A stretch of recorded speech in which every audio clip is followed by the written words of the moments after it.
Alright, to finish out dynamics for the regular class and to finish out equilibrium, we're going to have one more question here where we have equilibrium, and we want to try and solve this with a careful vector diagram.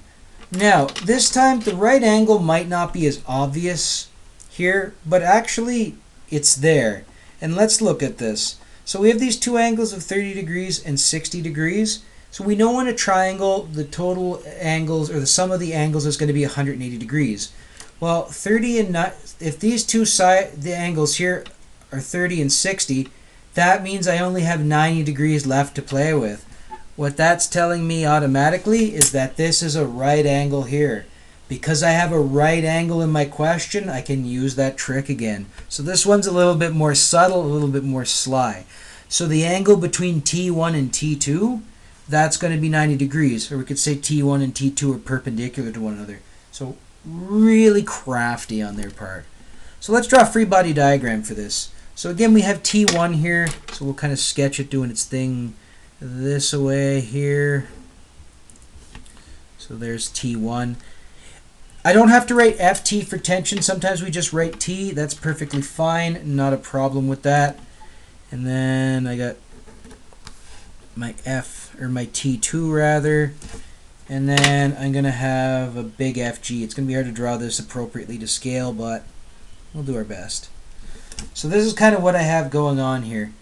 I also didn't really draw a great right angle. Maybe I can give myself a second shot at this. Oh boy. You know what? I'm not even going to bother fixing that. That's a right angle. You have to pretend though. So sorry, I didn't really do the best of sketching that. So we want to find the magnitudes of the tensions T1 and T2. Once again, draw a vector diagram. So we're going to draw this vector diagram.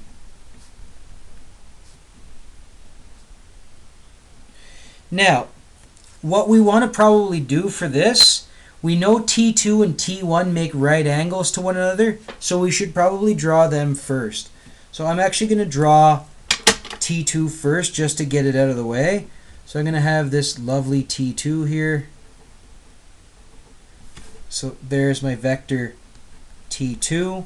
And then this is going to make a right angle with T1. So when I draw T1, I can draw that at 90 degrees to this vector here. So I'm going to draw something that looks a little bit like this. And then lastly, I want to put in my force of gravity. Oh, shoot. I didn't draw this long enough. So hang on. I'm going to cheat a little bit because I can do that. There we go. So we're going to have something that looks like this. So we got T2. We know it forms a right angle with T1. And then Fg is going to go straight down. Since this is an equilibrium, we want this vector to end where it started. So we want to have that closed shape. So this is going to be Fg. So that's great. We have all of this accomplished. But we need to work in an angle again. I don't... actually, I do know Fg, or I can calculate it because I know the mass of the sine. But we have to work in the angle once again. Let's kind of go back to this T1 for a second. So I kind of see T1. You'll notice its positioning. You'll kind of notice it's very similar here. So T1 is 30 degrees below the horizontal. So if I go to my diagram here, again, if this is my horizontal, what I know is that that angle here between my horizontal and this T1 vector, I know that that's 30 degrees. Now, since this whole bit here makes a right angle, I know that this angle here is going to be the complement of 30 degrees. What that's telling me is that this angle in here, this is going to be 60 degrees. So this is good. We know Fg, we know this angle, so let's kind of label the triangle. So opposite to my right angle is Fg. This is going to be my hypotenuse. Opposite to my angle of 60 degrees is T2. This is going to be my opposite. T1 is going to be my adjacent. So to determine T1, this is my adjacent. I know my angle and I know my hypotenuse. So I know that for T1, I know that cos of the angle is going to be T1 divided by Fg. Or T1 is going to be Fg times cos of theta. Now you could calculate Fg in advance. You could do 20 times 9.81. I'm just going to do mg times cos of theta since I didn't calculate FG in advance. So we're going to have that 20 kilograms times 9.81 meters per second squared, and then we have cos of 60 degrees. So we got 20 times 9.81 times cos 60. So I'm going to get about 98.1 newtons. So my angle here is going to limit my sig digs. So I'm going to get about 98 newtons. Alright, that covers the first part. Now let's look at T2 here.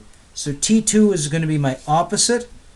I have my hypotenuse from the force of gravity. Now my angle. So what this is telling me is that sine of my angle is going to be T2 over FG.